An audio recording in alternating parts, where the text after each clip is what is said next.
Right, this is the Pill Marina. I'm going to be fishing here, well, not exactly here. So there's loads of boats parked up, but fishing just on the proper River Avon in a few days' time at high tide. Hour before, hour after high tide. I just wanted to come at very low tide, which it is now, to see if there's any features down there in the sort of deepest rivery bit of the River Avon. So on the River Avon Trail. Yeah, anyway, this is the Pill Marina bit where people park their boats. And just in 50 metres or so, we come out onto the proper Bristol River Avon, about 6 or 7 miles out of Bristol city centre, and probably only a couple of miles upstream from Avonmouth, where it comes out into the Bristol Channel. Just got the wall here and the flood gates. I will carry on walking around. Just bear with me. Walking my dog, by the way, makes it very easy to film. More floodgates, Marine Parade, just coming up onto the River Avon wall at Pill. Okay, interesting. So this is at very low tide. It does get a bit lower than this. So unfishable, because you probably can't tell completely, but there's very 20 metres of mud on either side until you get to water. So obviously can't walk across that, you just sink, can't land a fish. So you've got to wait until high tide when the water gets up basically a lot nearer this grass. So you can walk around the wall at the end there onto this grass and fish from there, or you can even fish from this wall itself. That's the M5 in the distance. Cool. Hobblers Marine Services. Yeah, so actually, as expected, I can't really see what's going on any lower in the water than where it is at the moment, but it's interesting to see if I wasn't to cast out into the middle of the river, what there is nearer the bank. I mean, there's things to get snagged on, like shopping trolleys and different carts, but there is also just a lot of silt and seaweed. Is quite interesting, so that will be wafting about at high tide and perhaps attracting fish. What I'm looking for is, well, there'll be flounder in here, but also there is a slim possibility, even at this time of year, in February, of sea bass. Right in the middle there's an old upturned boat. I think it'd be quite interesting to target some of these little nooks and crannies with seaweed on. So I've got to remember there's seaweed just a little up from the cobblers opposite that house. Murray, pick up your ball, good boy. Let's just, you can fish obviously all the way along here, and you could go further up nearer the motorway onto the grass, but it's quite convenient fishing from the wall if the tide is high enough. At this point the silt banks are flattening out a little bit. There are nooks and crannies in here, drops of a couple of metres suddenly here and there, channels. I think I'll probably just pretty much cast out into the middle, into the deepest bit, essentially into the warmest water. I'll be bringing my beach casting rod and a massive reel, and well, I'll show you my setup later in the video, and cutting some mackerel strips, some nice chunky mackerel strips, and see what they think of those. That's the wall continuing. Probably the last easily fishable bit is just up there at the end and up that end, so it's nice. I've got at least 100 meters of fishing this bank. Yeah, Mr. Crow just landing down there. No, this is really good to see there's actually seaweed around, so there's going to be stuff picking around and about this.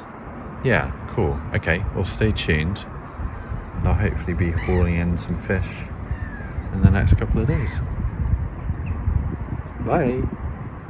Right, I'm preparing mackerel strips for a session I'm doing next week on the Bristol River Avon. It's only a couple of miles up from the Bristol Channel, the estuary at Avonmouth, so the water's really brackish. I'm not targeting freshwater species. I'm going to be targeting flatfish, even sea bass potentially. And what is a good bait is something called mackerel strips, which are essentially diagonal strips across the mackerel and then hooked and twisted a little bit. So I'm just going to show you how to prepare those. So this was a frozen mackerel, dead bait for piking over a year ago. It's been in my freezer. So I've defrosted it in some water outside. I need to cut open the mackerel with a nice sharp knife. There's going to be plenty to discard here, so cut it down the belly. Actually, take the head off first. Say goodbye to that, although it could be a useful pike bait. And then basically, when you open the belly, there'll be, as you can see, a load of guts in there. Really actually comes out pretty much in one go. Just cut that off, scoop it into the bowl, carry on. Essentially what you're doing is filleting. So filleting is removing the main bone from the fish, as you can see here. Try and keep as much meat on as possible. Chop the tail off as well. I hope no fishmongers are watching this, because this is pretty amateur. Yeah, make sure you've got two sides of the fish, the mackerel. Don't need the tail either, there you go. And then what you're going to do with as sharp a knife as possible is cut strips diagonally across the body of the fish. So this knife could be sharper. I'm cutting them about 1 to 2 centimeters wide. Now that's cutting all right. There you go. So the strips are, there you go, about that long, 5 centimeters or so. Plenty of meat on the back and that nice oily skin on the front. So carry on cutting those size pieces along the mackerel, and then maybe keep the bit near the tail as one strip on its own as well. I've done one side, do the same with the other.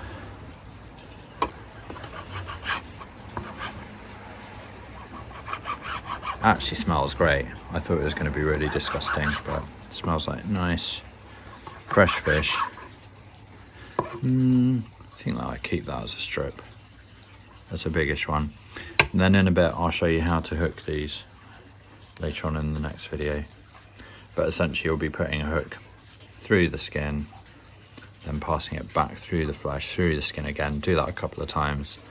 There's no way that will come off then. And in the process of doing that, twist the meat as well, so you've got a bit of a twist to the whole thing. Ace, ready for fishing.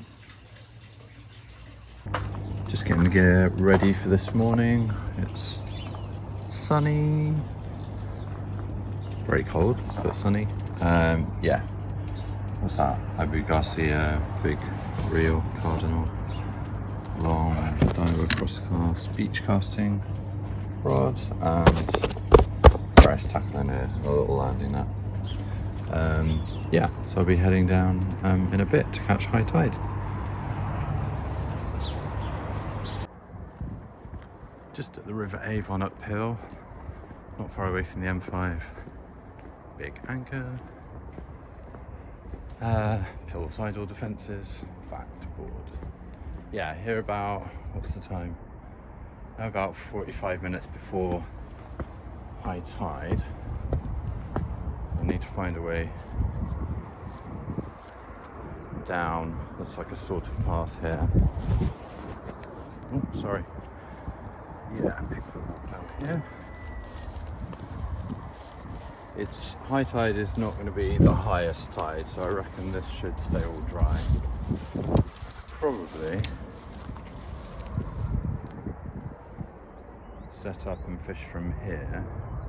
You probably can't tell at the moment, the water's a couple of meters below this bank. It'll come up another meter. Still means I can swing fish in, if I'm lucky.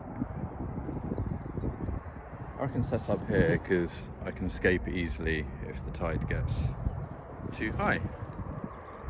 So let's give that a go. I'll just set up my rod and I'll be back with you. Right, just about to set up. The tide continues to rise, which is encouraging. Clean up a bit of litter here as well. It's not the most beautiful spot, but it's in my local village and really easy to get to. Convenient time for high tide today, and the weather's pretty great. Cold winds, but there's sun and a beautiful sky. So yeah, I'll cast out in a bit. Stupidly large crosscast rod this. It's really for massive like beach casting. But it's kind of the only proper saltwater fishing gear I've got. I don't really want to get any of my smaller freshwater gear covered in salt water because it can all corrode it. So yeah, giving this a go. Okay, I've set up my rig. It's basically down to a 2-ounce bomb, which might not be heavy enough. I'll see with the flow. 3-way swivel. That. Through to about 6 to 9 inches of heavy line to an Aberdeen hook. Let's get some bait on. Right, I've prepared some nice strips of mackerel. That's not a normal colour for mackerel. I've sprayed red Predator mackerel oil. Is it made by Holy Mackerel on there? For additional stinkiness. Right, taking the hook through one end in the skin, twist the hook and then come back in through the other way, go through, twist again, finish off, and then move one end of it up over the eye, just gives it a bit more security. There you go. Who could resist that? My hand's very red now.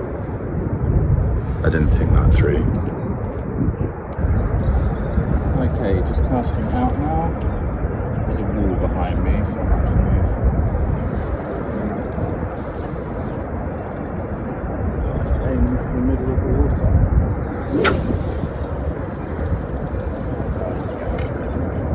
Oh, about a third of the way across.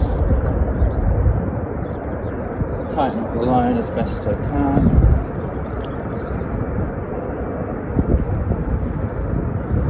Then I'm going to have to fashion a rod rest out of my bag until I find something better, because I forgot a rod rest. Probably going to look for a stick. A basic rod rest stick. Actually, the line is pretty tight actually between the rod tip and the water. I'll keep an eye on whether it's drifting. It's only a 2-ounce weight, so the tide coming in and the natural river flow going out might move it around a fair bit. Yeah, I'm gonna have to get the rod at a better angle. Stay tuned. Stuck a bell on the tip of the rod because I won't be paying attention all the time, like now, because I'm looking for a stick that will work as a rod rest. There's some down there, but there's two guys too close to the edge of the water. Hold on, there's a stick here. I'm going to turn this into a rod rest, I think. Something similar. Anyway, also I wanted to quickly show you my prepared bait. That's a load of mackerel strips in extra red mackerel oil, bait additive. And here's my tackle box. It is a Predator and sea fishing tackle box, so got some sea hooks here, long shank, Aberdeen, different sizes, scissors, pliers, disgorgers, forceps there, 3-way swivels, pike floats, don't need these over here, bite alarm bells, LEDs, yeah, and then under here there's some line, boring stuff. I wonder if that 2-ounce LED is a bit small. I think the line is slackening a bit, which indicates, well, the tide's still coming in, so I guess the LED might be rising a bit and coming in a little bit. It's not dramatic, but it's not optimal. I think my other LED is 6 ounce, which is huge, so I don't know, I may just cast out again. Let's give it a go. It just doesn't feel like it's stuck on the bottom. Let's see if the bait's still on there. The bait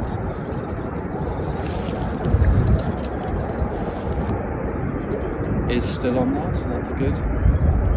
Okay, that's good.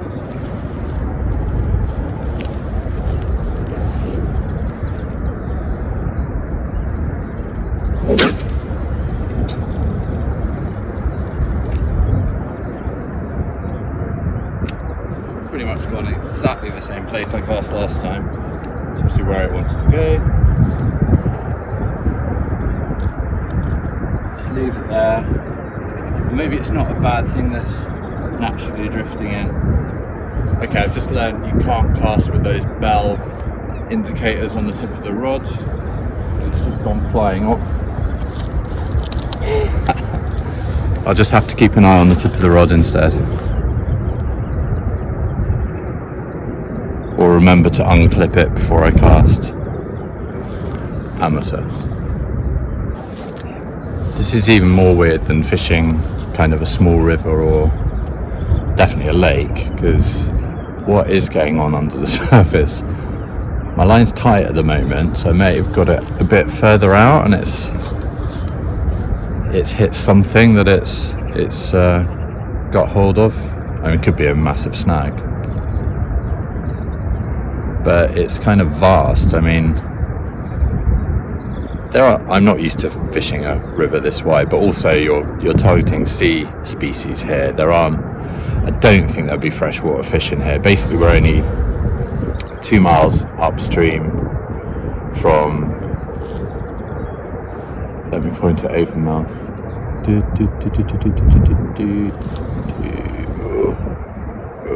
Avonmouth is over there anyway. And that's the Bristol Channel. So when the tide comes in, there's loads of salty water coming in here, so I don't think freshwater fish would stand a chance, really. You even get like sea bass and flounder up into the canals in Bristol, because I guess there's a degree of salt in there, and they just get lost and come in. So I'm fishing for weird sea species, which I don't know much about. Probably some flatfish on the bottom, possibly even at this time of year, sea bass. I mean, that would be kind of amazing. Yeah, so let's see. My line is tight, but not on a fish, unfortunately. I'm going to leave it where it is because it hasn't slackened off for a while. What's the time? Hold on. We are, getting quite close to high tide here. So probably got an hour of it sitting at high tide. Hopefully all the fish that will come in are in now, because the smaller bait fish have been sucked up the river from the Bristol Channel. I'm not sure if this is science fact, but anyway, that's generally the idea anywhere. Sea fishing at high tide, if you're fishing from the coast, from the bank, you want to fish an hour before and an hour after high tide, because the bait fish are being pulled in there, and then the fish you're trying to catch, the bigger ones, will be hunting those out. So you chuck in something that's resembles, if it's a lure or smells like their bait fish, and they should go for it. I just need to get, you can't see the rod tip at the moment, but I need to get this rod tip and line angle more close to ideally 90 degrees, but at the moment it's a bit flat. I can probably see a bite from here, but I'm going to stay here because I'm right up against the wall, which is nice. Yeah, patience is the name of the game, isn't it? So let's wait and see. Incidentally, it's not a bad thing if your bait is rolling in naturally with the movement of the water when sea fishing. If you're like surf fishing for sea bass off a beach or rocks especially off a beach, with bait and a weight, you might want a weight that will just naturally roll with the waves and the current into those dips that the waves and the tides cause, because in those dips there will be bait fish and you will therefore find bass and other predatory fish. On a tidal river like this, I don't know if it works the same way. It may. So I suppose as the tide comes in and currents take effect and the flow of the river, the weights and your bait may just hit up against the bank of the river. So what we've got here is a bank that runs at about 45 degrees all the way to the middle of the river, and then there's probably like a deeper bit where the stream always runs essentially even at very low tide. So probably what has happened, looking at where my line is, the weight and the bait have come in from the middle of the river and drifted a little bit further in and just nestled into the bank a bit. Now that might be quite good, because that might be where fish would feed. I think initially I was imagining I cast out into that very deep bit in the middle. Firstly, it's quite difficult with a 2 ounce weight. Might be able to do it with a 6 ounce, but there is wind and it's sort of making it drift in the air and come round from there to sort of here more. Yeah,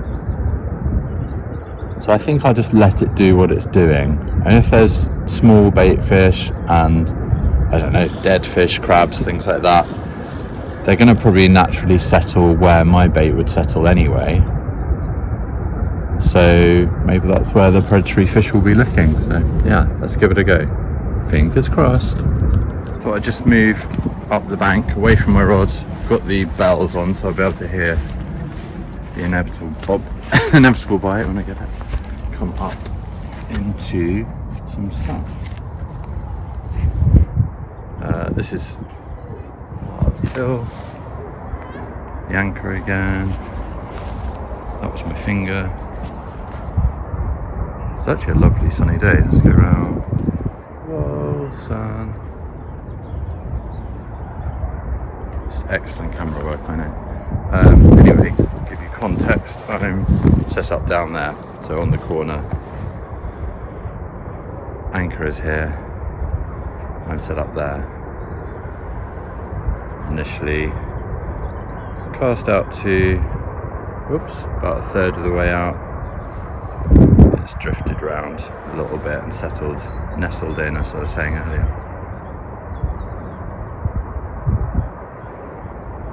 And that's an oyster capture. Cool.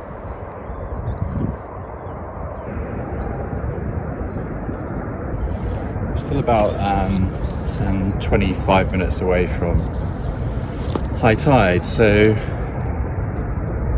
yeah, it's interesting what it's doing here. I'm just casting my mind back to when I came here a few days ago at low tide.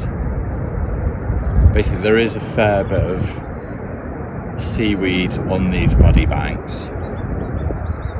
Looking at where my line is now, it probably has hit into those muddy banks where there is seaweed, so obviously it's slightly guesswork where that seaweed is now. I'm fishing much further along from a particular point I spotted where there was a bunch, because I can't really fish off the wall, the water's far too far away, so I've had to come down here at this end. And there's going to be seaweed along here anyway, where it's got a hold of rocks in the mud and so on. It's interesting, I've got, well, is it interesting? I don't know. It's like river and lake fishing watercraft, for want of a better word, kicking in. I'm looking at features along the bank, you know, should I be casting in the margins? I don't know, maybe. as the water gets shallower, the concentration of bait for fish gets denser, whereas if you're casting out into the deeper water, then it's not a captive audience of bait, I suppose. I don't know. I could try just dropping it into the margins effectively. It seems weird because when fishing at sea, you're generally casting quite far out, but this is estuary, this is river and sea. Another oyster catcher. Yeah, I don't know. I may pull it in and just drop it down into the margins a bit more. Is that mad?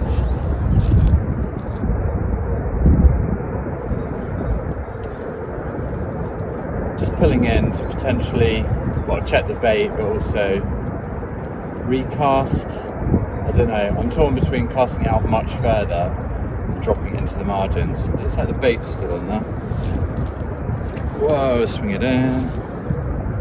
Right, let's see if it's had any nibbles and what's going on down there. So firstly, either on the cast or when putting it in, the line with the bait on has wrapped around the line, the other line. So I will unwrap that. This is not a sophisticated rig. Alright, let's look at the bait. Well, it's hung on by one hook. I would say most of the meat is still there. I'm going to put on a fresh bit because I want it further up the shank. It's in the wrong place, so I'll go and do that and then cast out again. Actually, bear with me. Yes, I'll put it on now. Right, fresh bit of bait on, nice and red. Actually left the old bit on because why not? And I'm going to cast out into the margins and go down here.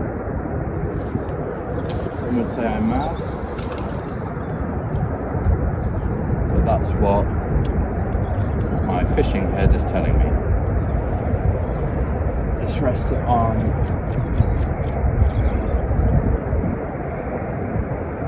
trusty rucksack, tighten up.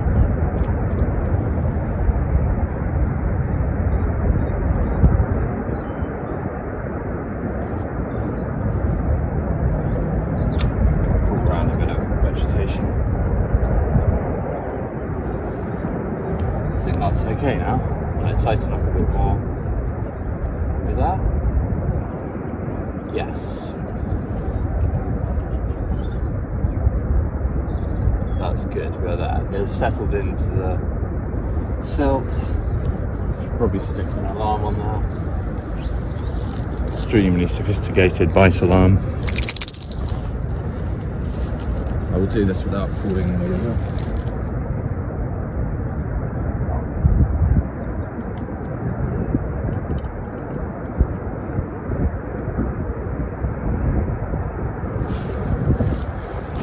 Actually, all joking aside, really if you're fishing at the edge of the sea, you should always have a life jacket on.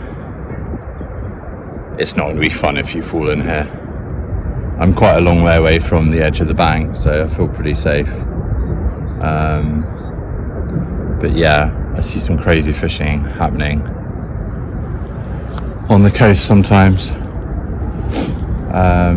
Yeah, just be careful. Safety tip. Just remembered I brought a coffee. Yay.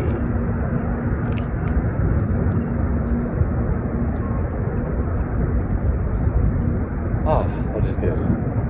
So I need a sea fishing tripod essentially, because this rod is far too flat. As you can see, it should be way up there.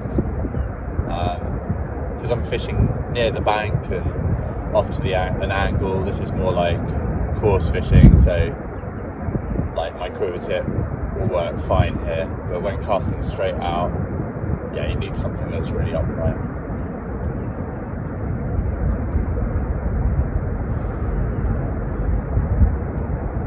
Noticed the boatyard over in Shirehampton. It's the village over the road. Looks like some sort of old RNLI. Yeah, lifeboat over there. And some other probably reclaimed boats. I think I heard if people don't pay their fees in Bristol Marina, someone buys them up from the Bristol Avon Docks Authority or whatever they're called. Maybe sells them. Anyway, lovely mackerel sky today. Actually some sun out for the first time in many days. The beautiful M5 with its sights and sounds.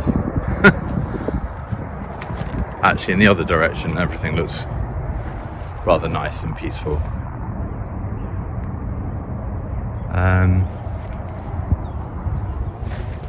Lots of bird sounds. Let's have a look up here again. I've got my bike alarm on. Yeah, so this is the pill wall here. Sorry, shooting into the sun, so it might be a bit difficult to see.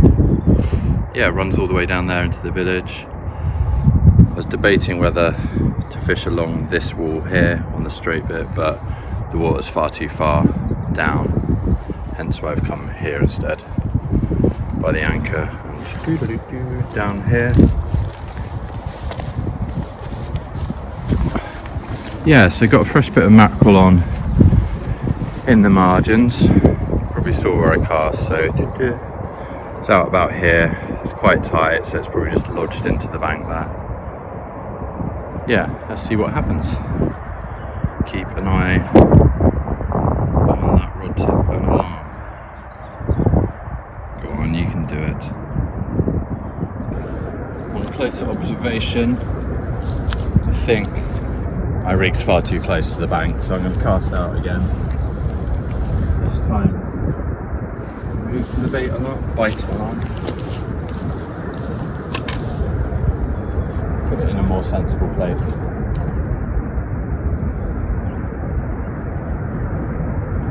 Actually, turns out it was okay. It was several meters out. I think there's some rocks on the way in, or something on the bottom. I'm now thinking it's actually a good place to cast.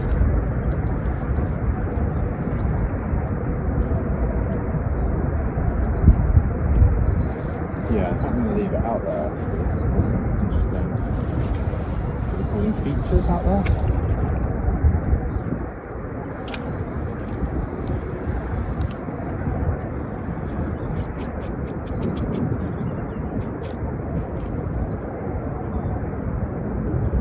Just tightening up the line.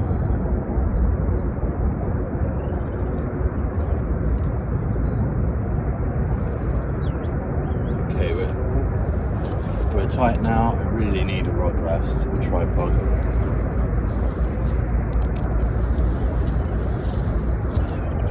Yeah, it was interesting. As I pulled the line in then, the line was bumping over. It wasn't just smooth bank, it was bumping over features. So at low,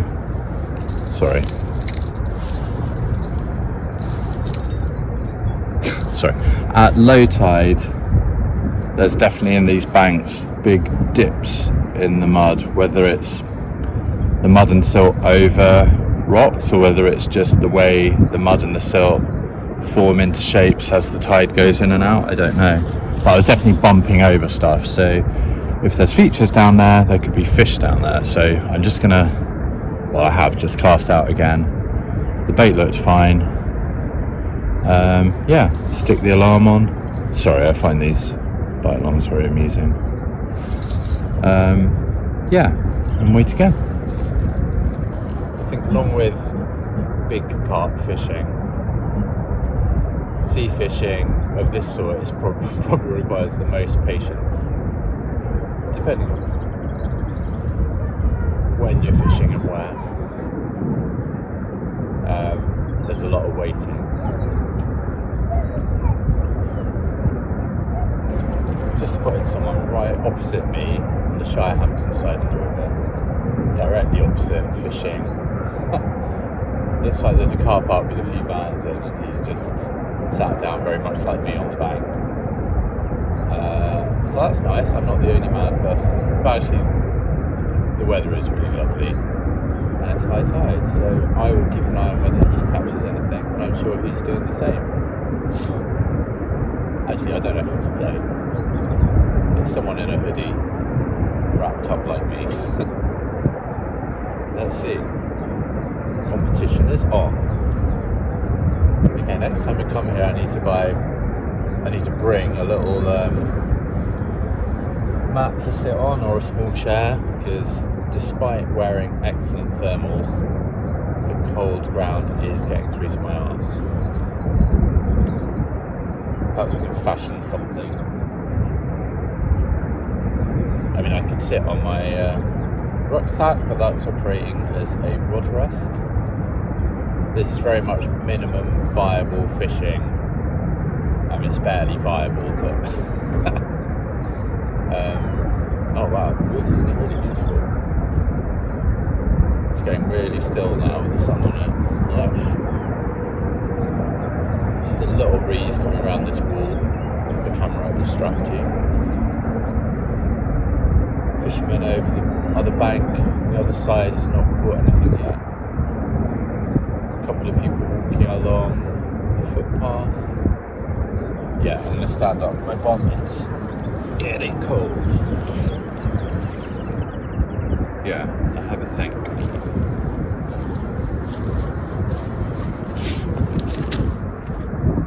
I have got a small mat to sit on, but it is at home. So next time. Unlike freshwater fishing,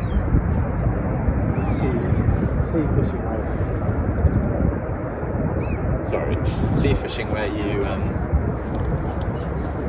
reliant on the tide is very much you're sort of fighting against the clock, really. So I think we've hit high tide pretty much 10:15 a.m. and now all I'm thinking is, well, in an hour and a half or so, definitely 2 hours, this might be too low to practically fish, because if I hook anything I'll be dragging it across muddy banks, which is not going to be very pleasant for the fish. I suppose you're just fighting the sunset if you're fishing during the day on a lake or something, or a river. Yeah, so that's the issue here. But then I've brought very little tackle. It's down the road from me. Literally, my wife dropped me off as she was taking the dog out for a walk. 2 minutes down the road. The water is cold. It's about 7 degrees probably. That is cold, but you can catch fish all year round, so let's see. It's just whether I've got that tempting bait on. Yeah. Let's see. I'm still, I suppose, technically in the margins, about about 10 meters out from the bank. There's a cormorant flying over. Hold on. No, it's this one. Oh, it's two of them.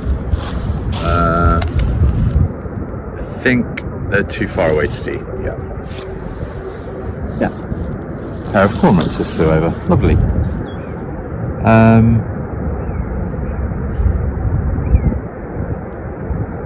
Yeah, I think my mindset's just got to be chuck the bait out and wait. So it is more like the patience of carp fishing. Patience of carp fishing. Waiting for that bite alarm to go off. But also it is, it's a vast body of water, and you're not using things like ground bait, which obviously you can if you're fishing for coarse fish in a lake to attract the fish. So you're just relying on the stinky oils and so on coming out of your bait. But apparently that is how you fish. I do know this. Cool. I forgot to say when I was showing the rig earlier, a key thing with this rig, and really any sea fishing rig, should be that the line you've got running through to the weight is a much lighter line than your main line and the line through to the hook. That's because what you want to do is avoid hooking a fish, it taking the hook and the weight and everything behind a snag, a rock, whatever, and it essentially getting caught, you snapping off and it being anchored there, which would be really not very nice for the fish. It will probably die. So what you do is put a much lighter line. In my case, I put a 12-pound line, attaching the bomb, the ledger weight, to the swivel, and then my main line is 25 or 30 pounds, maybe higher, so that in the event of a snag, you'll retain the fish, the hook, or the stronger line attached through to your reel, and you can play the fish safely, bring it in, and the lighter line and the weight will have just got wrapped around and snapped and left in the water. So then you don't have an anchored fish dying, you have a fish you can bring in, you can unhook, take your photo and release back into the water.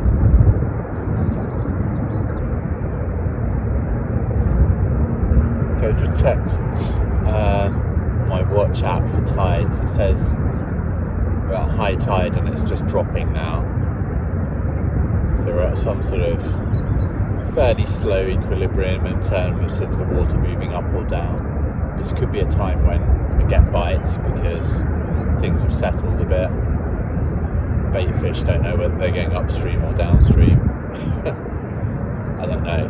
I've got these theories that I don't know. They probably don't make sense. But anyway, looks like my rig is holding fast. Got a decent angle on the indicator tip at the end.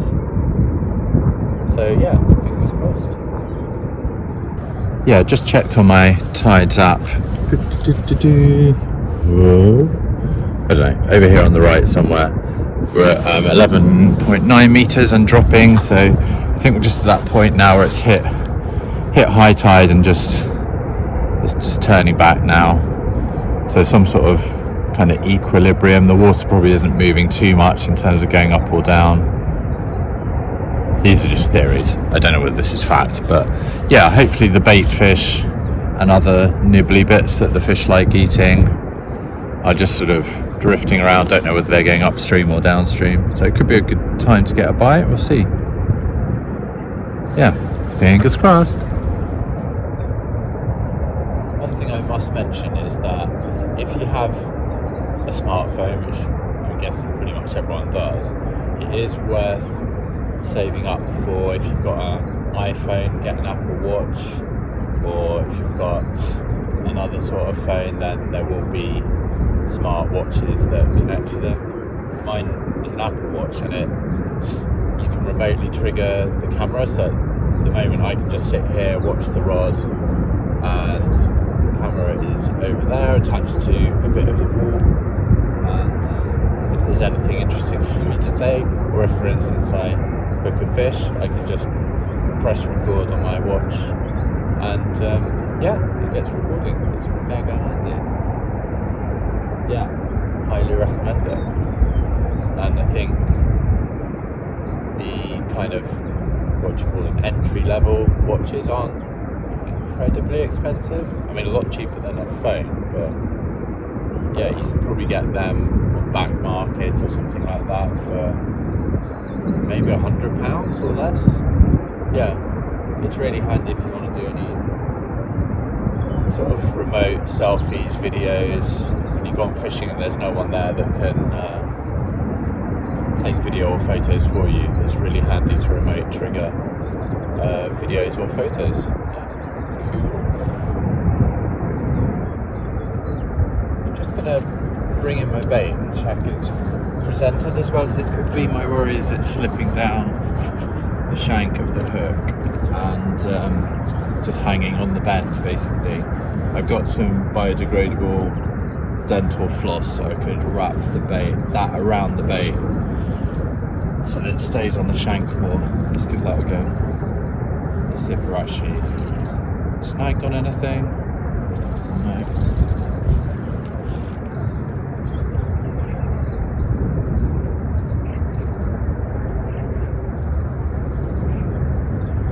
stayed out there quite nicely actually. These 2 ounce weights are actually decent for holding ground. Okay, yeah, so it has done what I thought. It's come down. The mackerel strips are just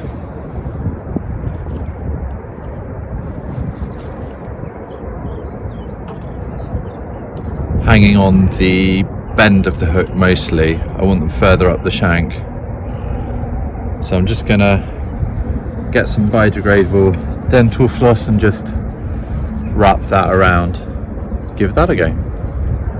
Right, I've secured those mackerel strips with a bit of biodegradable dental floss. So they are staying in. For now, attached a bit more onto the shank. Might give us a bit of welly this cast.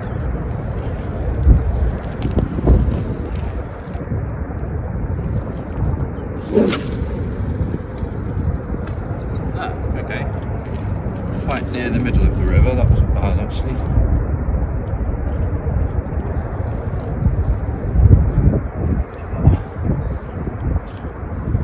A lot of the line has caught the wind there, just needs to get it down. Quite a big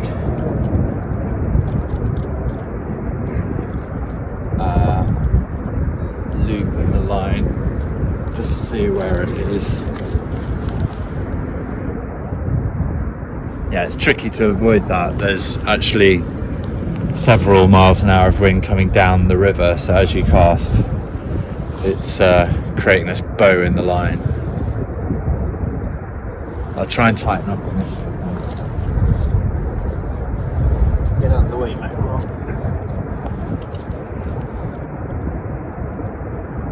This is why also you need a tripod to keep the line high.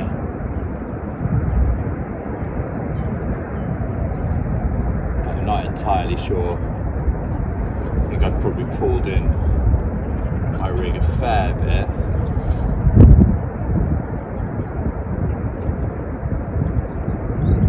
Yeah, so it's come round with the bow in the line, frankly probably to settle not far off where it was before, a bit further out.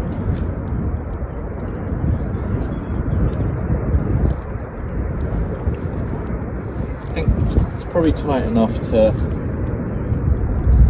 give an indication. Yeah, so I cast straight out, the bow in the line, and actually the flow of the river going out now and the tide going out has caused the rig to settle further downstream. That's okay, the line is semi-tight, so we should be okay.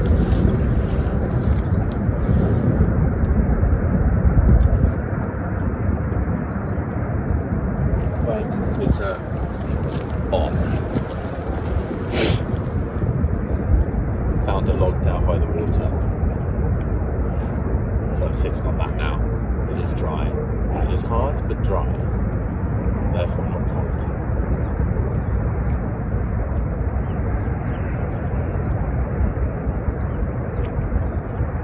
Yeah, bait out a quarter to a third of the way across the river now. Initially cast halfway, but it caught a massive load of current and wind and just came round and settled. I guess the water is about God, how deep is that out there? It's probably about 20 feet or so, maybe a bit less.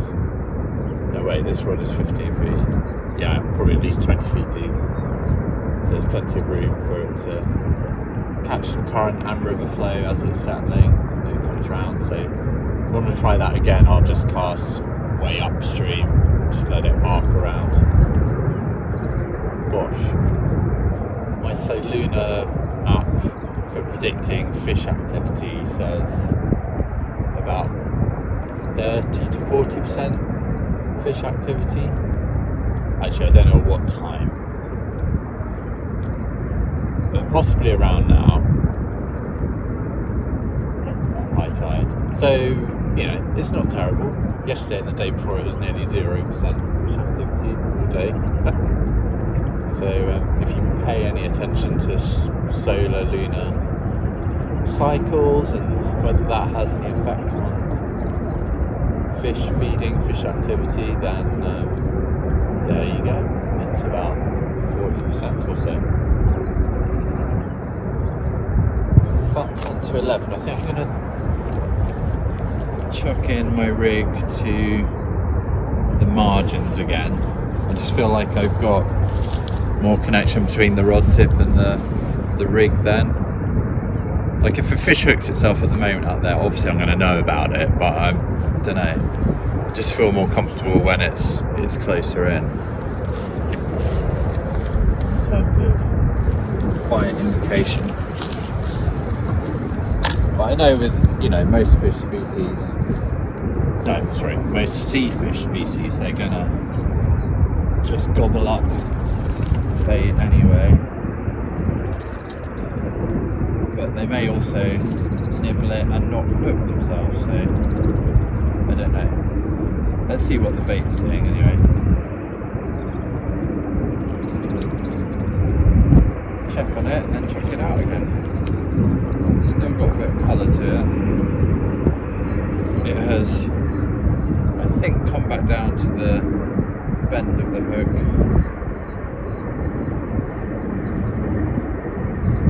I think I'm going to leave it there. Will I? No, I'm going to put a fresh bit on. I've got plenty of mackerel. Let's chuck this out as a freebie. But there you go, that's ground bait effectively, isn't it? It's quite close in, but right, I'll just get another strip.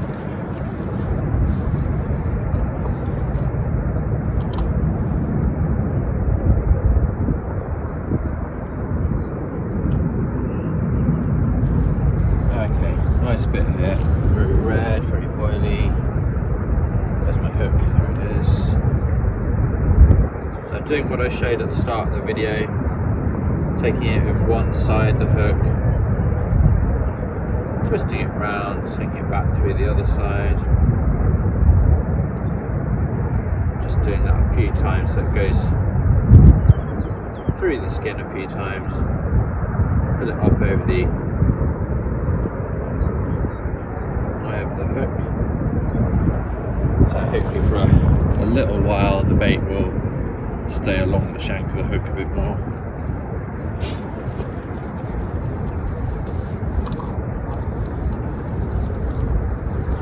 Put the bait away so seagulls don't come down and steal it. And then, as I said, I'm just going to lob this into the margins again while we've got this high water.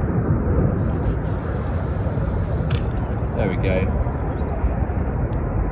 About 10 metres out or so. Let's just get that line tight.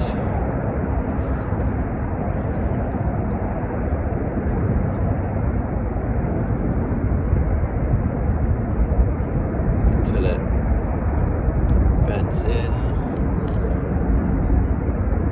I think that's okay.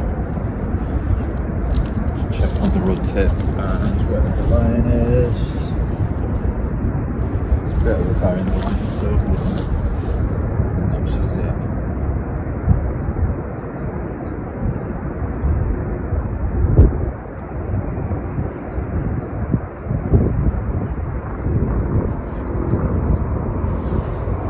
That should be. Clip the indicator on. Still a bow in the line.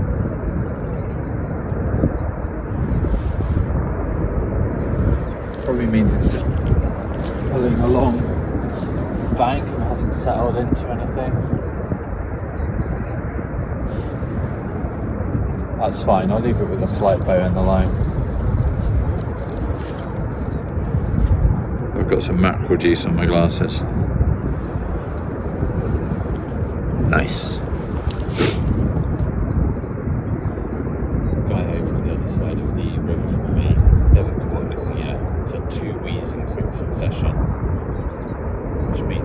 frustrating. Well, I've only had one. There we go, situation update. Helicopter just flying over. And at the same time, again, the thing where winds come round, essentially quiver tip fishing, so I'm getting a bow in the line, sort of regularly tugging the tip, so you start to think, oh, is that a fish biting? I'm pretty sure it isn't, it's just ripples on the water. It's that regular but really just a slow tug, nothing that really looks like a fish bite. No, not really. Just gonna stand in the sun for a bit. It's about 2 or 3 degrees today, and with the wind it's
dropped about half a metre from high tide.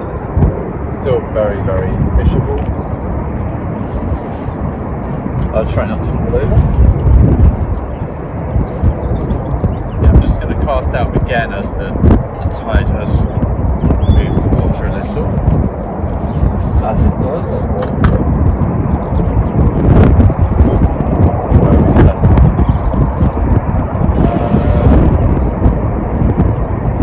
Actually, roughly where I cast it. Popping over a few things there. See how the bait is. The bait looks semi-nibbled. I might be imagining that.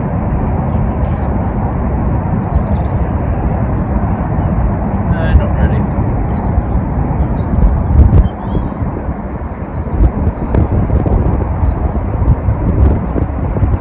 Healthy enough. I'll cast out again. Go a bit further this time.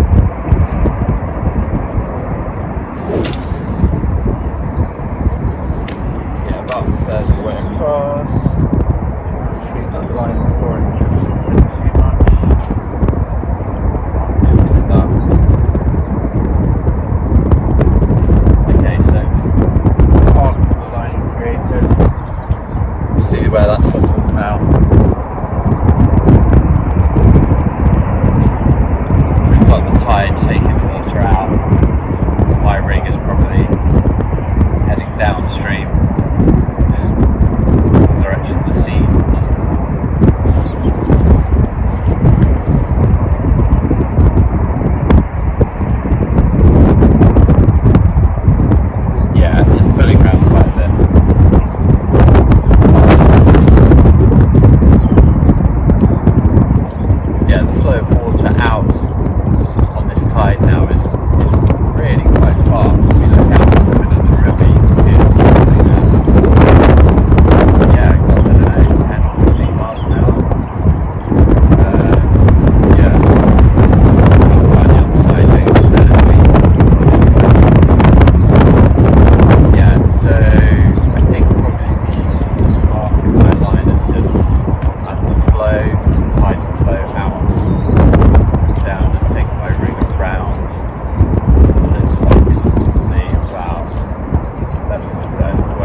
really so windy, my camera is blown around.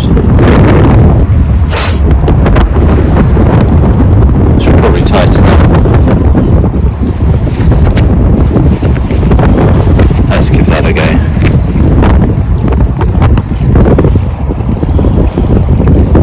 Excuse me while this wobbles around. Actually, I genuinely don't know how to tighten that.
In recently, it hasn't been wrapped around the main line, so I think it's probably presenting okay in the water, but the weight led down there and hopefully the boat wafting sort of a foot higher up in the water. Fingers crossed. I think looking at the time and the tide, which waits for no man, I think I will half an hour. I'll just see how impactful it will become into landing and fish. At the moment I go swimming into this raft, but as soon as there's too much bank exposed, it's going to be a bit gnarly trying to land anything. Yeah.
I need to get home in time for lunch, so this tide has dropped a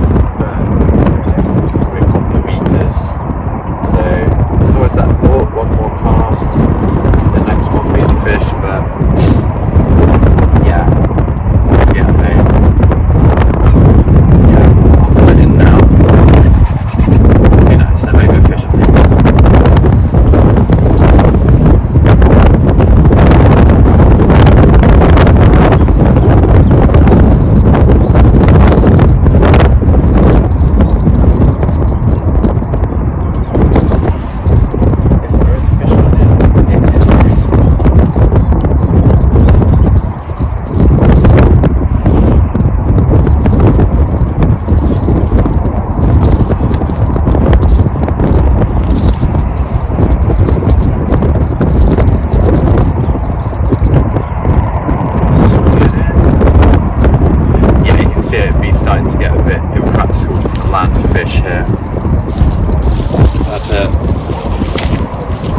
bring that up and over the water a fair bit. Wouldn't say that bait's necessarily had any force. Right, back up. Tight line. Just got home after that about 2-hour session on the River Avon uphill. So I was just, hold on, let me show you context. Anchor here. I was just down here in the shade. It's actually really lovely and sunny now. I'm up on the wall. So this is the Pearl Harbour wall. Yeah, as you can see, unfishable for most of the length of it because the water's too far away really. You could use a drop net, I guess. Worth considering. Should I get a drop net? Or a tackle? Technically, I suppose you could, right up the end here, you could fish down off the bank. It's quite difficult to get to that. You have to go through a bit that's controlled by floodgates, and I think it's technically private property. So where I was, it's all open and public.